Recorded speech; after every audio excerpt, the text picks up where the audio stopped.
دیدید توی برخی از ویدیوها متن به این صورت ظاهر میشه. توی این آموزش میخوام نحوه اجرای این افکت رو توی نرم افزار افتر افکت بهتون یاد بدم. پس بریم برای آموزش. برنامه افتر افکت رو باز میکنیم، یک کامپوزیشن ایجاد میکنیم و سایز مد نظرمون رو برای کارمون وارد میکنیم. قدم بعدی هر متنی که میخواید رو تایپ کنید.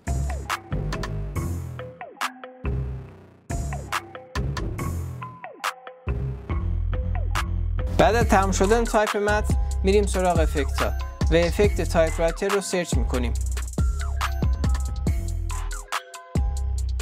بعد افکت رو میکشیم و میندازیم روی لایه متنمون.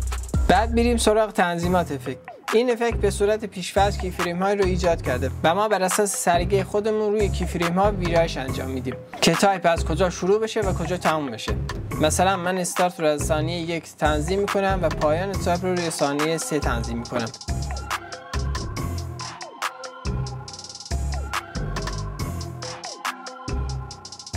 به همین راحتی تونستیم متنمون رو به صورت تایپ رایتر روی ویدیومون اعمال کنیم. این هم از ویدیو این هفته. تو این ویدیو با افکت تایپ رایتر و نحوه اجرای این توی نرم افزار افتر افکت آشنا شدیم. اگه شما به این آموزش علاقه‌مندین کانال رو سابسکرایب کنید چون به دردتون میخوره. من هر هفته ویدیوهای آموزشی در نرم افزارهای افتر افکت و پریمیر بهتون یاد میدم. من کمکتون میکنم برای ساخت ویدیوهای بهتر.